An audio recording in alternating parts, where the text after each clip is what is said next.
బంధుమిత్ర సపరివార సబాంధవులందరికీ నమస్తే, హలో, ఆదాబ్. శాఖలో ఈరోజు మనం తయారు చేసుకోబోతున్న వ్యంజనం పేరు వాంగీ భాత్. దానికి కావలసిన వస్తువులేంటో ఒక్కసారి చూసేద్దామా.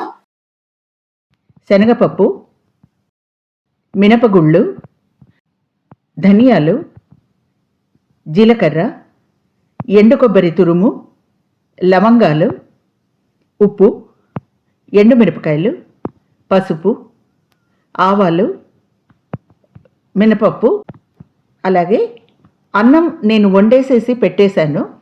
ఈ అన్నం దంపుడు బియ్యంతో చేసుకున్నాను, మీరు తెల్ల బియ్యంతో కూడా చెయ్యొచ్చు. ఆ తర్వాత మనకు కావలసిన వస్తువులు కూరగాయలు, వంకాయలు. ఈ వంకాయలు మనకి గుత్తి వంకాయకి యూజ్ చేసుకునే గుండ్రటి వంకాయలే కావాలి, పొడుగు వంకాయలు పనికిరావు, అది మాత్రం గుర్తుపెట్టుకోండి. ఇవి శుభ్రంగా కడిగి అప్పుడే కట్ చేసుకోకండి. బంగాళదుంపలు పైన చెక్కు తీసి నీళ్ళలో వేసి పెట్టుకోవాలి. కరివేపాకు, కొత్తిమీర, చీలికలు చేసిన పచ్చిమిరపకాయలు, అలాగే ఇంగువ. ఈ ఇంగువ కూడా ఆఫ్ఘన్ ఇంగువ వాడుతున్నాను కాబట్టి నేను తక్కువ వాడతాను, ఇది ప్యూర్ ఇంగువ. ఇప్పుడు స్టవ్ మీద ఒక బాణలి పెట్టి వేడి చేసి ఒక చెంచా నూనె వేయాలి. ఈ నూనె వేడెక్కగానే ఇందులో ఒక 50 గ్రాములంత శనగపప్పు, 50 గ్రాముల మినపగుళ్ళు వేసి సన్నని సెగన వేయించుకోవాలి. అలాగే ఒక 10 నుంచి 12 దాకా లవంగాలు ఇందులో వేయాలి. ఈ భాత్, వాంగి భాత్ రకరకాలుగా చేస్తారు, ఇది నా స్టైల్లో చేస్తున్నాను. ఇందులో ఇప్పుడు ధనియాలు వేస్తాము, అలాగే ఒక పెద్ద చెంచాడు జీలకర్ర. ఇవన్నీ కూడాను చక్కగా మంచి సువాసన వచ్చి ఎర్రగా అయ్యేదాకా సన్న సెగ మీద వేయించుకోవాలి. ఇందులో ఇప్పుడు ఎండు కొబ్బరి తురుము, ఆ తర్వాత కారానికి తగినంత, నేను గుంటూరు మిరపకాయల కారం తక్కువ వాడుతున్నాను కాబట్టి 4-5 చాలు. లవంగాల ఘాటు దీనిలో ఎక్కువగా రావాలి. అలాగే కరివేపాకు భోజనంలో మనం తీసి పడేస్తాం కాబట్టి ఈ పొడిలోనే వేసి వేయించేసుకుని పొడి కొట్టుకుంటే అది కూడా మనకి యూస్ఫుల్గా ఉంటుంది. ఇందులోనే ఒక 2 చెంచాలంతా ఉప్పు కూడా వేసేసుకుంటాము పొడిలో. చివరగా కొద్దిగా ఇంగువ వేసేసి అన్నీ సమంగా వేగేలాగా ఒక 2 నిమిషాలు వేయించేసుకుంటే పొడి కోసం కావలసినటువంటి వస్తువులు తయారు. ఇప్పుడు మళ్ళీ బాణలి స్టవ్ మీద పెట్టి వెలిగించి ఒక 2 చెంచాల పెద్ద చెంచాల నూనె వేసి అందులో నూనె వేడి కాగానే ఆవాలు వేసేస్తాము. ఆవాలు చిటపటలాడుతుండగానే కొద్దిగా శనగపప్పు, ఆ తర్వాత కొద్దిగా మినప్పప్పు, జీలకర్ర,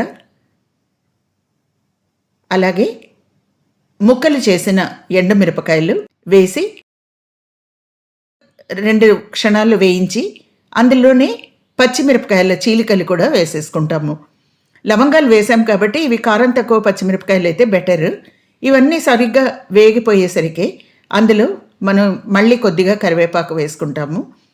ఆ తర్వాత కొత్తిమీర, కరివేపాకు కూడా వేసేస్తారు. అలా బంగాళదుంపల్ని నీళ్లలోకి కడిగి కట్ చేసి పెట్టుకున్న బంగాళదుంపల ముక్కల్ని ఇప్పుడు ఈ పోపులో వేసేసి ఎర్రగా అయ్యేదాకా వేయించాలి.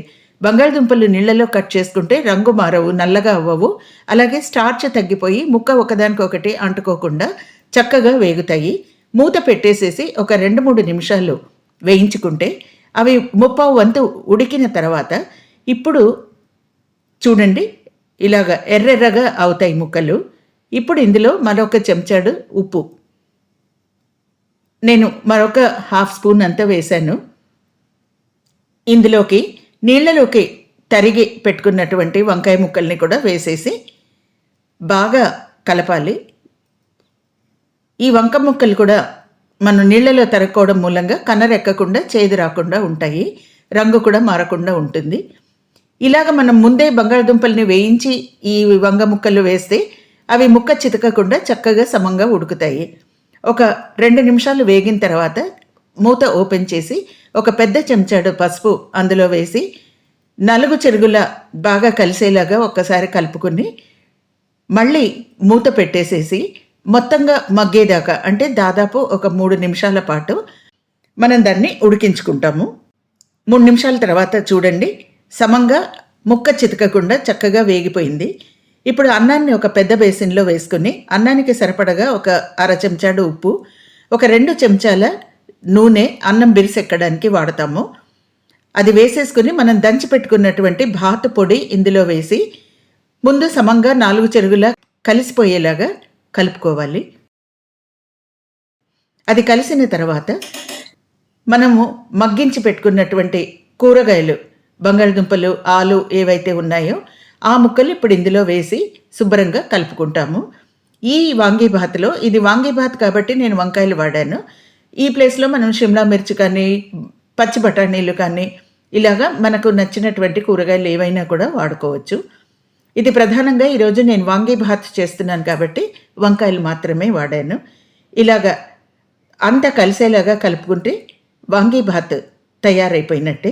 మరి వేరే డిష్లోకి తీసేసుకుందామా? చూశారుగా, నోరూరించే ఘుమఘుమలాడే వాంగీబాత్ రెడీ.